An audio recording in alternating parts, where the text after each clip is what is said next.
Hey addicts, this is Chris Widin, and today's video is going to be about the 2015 movie Spotlight. I recently rewatched the movie and I realized that it's like weirdly hypocritical.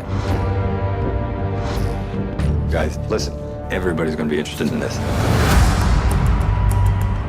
So for today's video, I'm going to basically be analyzing the thematic hypocrisy in Spotlight. If you're unfamiliar with the movie or the real-life story on which it's based, Spotlight is about the famous 2001 news story that uncovered widespread child abuse perpetrated by priests and officials at every level in the Catholic Church. The story covering this abuse was published by the Boston Globe, and the title of this movie, Spotlight, comes from the name of the special team that worked on the story led by Bertie Batman. The movie opens with a drab newspaper office, cluing us in that this paper ain't doing so hot. This is corroborated by the introduction of a new employee at the paper, a Russell Crowe type who is charged with finding a way to make the newspaper more profitable. What I'm more focused on right now is finding a way to...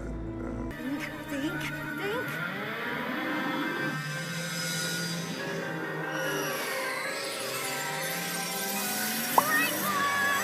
to make this paper essential to its readers. This kinda makes him everyone's boss, because he may need to cut costs by firing a few people. New boss coming in to make some cuts? I have no idea. So to find out how the paper can make more money, Russell Crowe wannabe finds Bat Keaton at the office somewhere to talk about his team at the newspaper, which is known as Spotlight. So when new boss man shows up to talk to Michael Keatbird about this, he doesn't quite know what their next story is going to be at Spotlight. So new boss man decides for them. The fact remains a Boston priest abused 80 kids. We have a lawyer who says he can prove law knew about it, and we've written all of 2 stories in the last 6 months. This strikes me as an essential story to a local paper. They're going to investigate the Catholic Church for recent accusations of sexual abuse. And this is where the hypocrisy starts. Russell Bossboy isn't requesting that they just investigate this singular story of sexual abuse. He wants to find proof of conspiracy. He wants to find out if church leaders were involved in a cover-up to hide the crime. Or as he puts it, We need to focus on the institution, not the individual priests. Practice and policy. Show me the church manipulated the system so that these guys wouldn't have to face charges. Show me they put those same priests back into parishes time and time again. Show me this was systemic, that it came from the top down. We're going after the system. Okay, so I think we gotta take a sec now to look at the implications of what this means and talk about what the system is that they're going after. Show me this was systemic, that it came from the top down. The Catholic Church is a hierarchical institution with the primary goals of spreading influence and gaining wealth. Now, before anyone freaks out, I am not trying to just bash on the Catholic Church here. But the reality is that this is a super powerful international institution that has existed for a long time.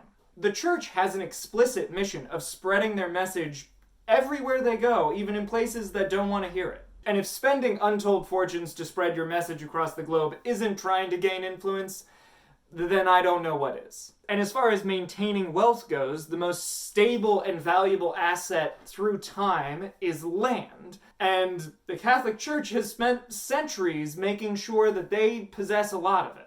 In the United States alone, it is estimated that the Catholic Church has over $170 billion in assets.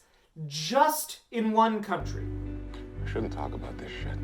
I think you should, actually. What I'm saying is, the Catholic Church is a hierarchical institution, and they seek to amass wealth. So in Spotlight, to get back to the movie, our investigative team is seeking to go after the system. And what they find is that the system they're going after, in effect, is the hierarchy of the church. Top down. And what they realize is that hierarchical systems that are bent on spreading influence and maintaining wealth kind of beget corruption and make doing cover-ups a lot easier. Okay, but how is this hypocritical? Well, the whole impetus for them even doing this investigation is so they can increase their readership and make more money.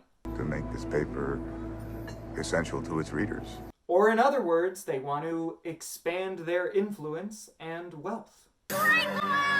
And as the movie continues, we learn that the church's child abuse is more widespread than the Spotlight team could have imagined. Hi there. I'm looking for Ronald Paquin. Yes? Your father, Paquin? Yes, that's right. I'm Sasha Pfeiffer from the Boston Globe. Okay. Could I ask you a few questions? Go ahead, dear. We spoke to several men who knew you when they were boys at St. John the Baptist in Haverhill. They told us you molested them. Is that true? Sure, I fooled around, but I never felt gratified myself. As the scope of this scandal is revealed, it becomes clear that the church has to be aware of the problem at high levels and is therefore covering it up. Now, based on the evidence, this is obvious, but what is the motivation for church leaders to do this? Well, it's because high church leaders want to maintain their status and power personally, and it's because such a scandal would probably hurt the church in a monetary way if it got out. So to quickly break it down, the system is the hierarchy of the church, made up of priests, bishops, and cardinals. With such a strict chain of command, unquestioning obedience is encouraged, and this allows for massive institution-wide cover-ups. I mean, when a priest keeps his mouth shut at the behest of a cardinal, he's really just following orders after all. And this makes what happens next so painful. The Boston Globe has gathered evidence, and they have enough to publish their story, or at least enough to start publishing. But Batman's Russell boss wants to hold off publishing until they have more victims confirmed, or something. So Keaton tells Ruffy Stuff and Regina George that they're gonna have to wait. We got law. This is it. No, this is law covering for one priest. There's another 90 out there. Yeah, and we'll print that story when we get it, but we got to go with this now. No, I'm not going to rush the story, Mike. But we don't have a choice, Robbie.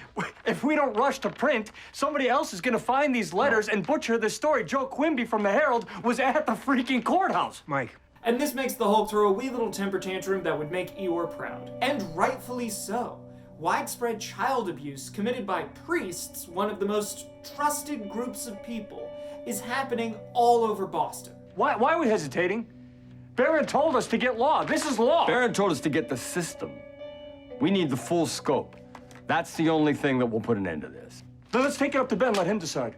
We'll take it to Ben when I say it's time. It's time, Robbie. It's time. This is the sort of story that will directly and immediately protect families and children once it's made public. But the Hulk moment doesn't last long. Ruffalo peters out and he decides to go whine at Rachel McAdams' place, where he regrets being upset at his boss. I don't know why I got so pissed off. You know, I think Robbie's wrong. You know, you care about the story, Mike. We all do. Yeah, I guess. Are you kidding me? This whole movie is about investigating and uncovering the evils committed by a hierarchical institution. And in such investigation, they reveal how hierarchy and systems built upon following orders and strictly listening to the chain of command are not good.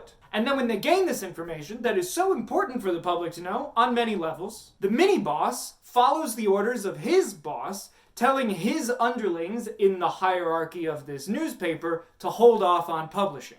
We'll take it to Ben when I say it's time. This briefly angers our rough reporter, It's time, Robbie. but not for that long. In the next scene, when he goes to spend time with Regina, he immediately admonishes himself for talking back to his boss. I don't know why I got so pissed off. You know, I think Robbie's wrong. And this, all right before he delivers a whiny little monologue about how hierarchy is bad.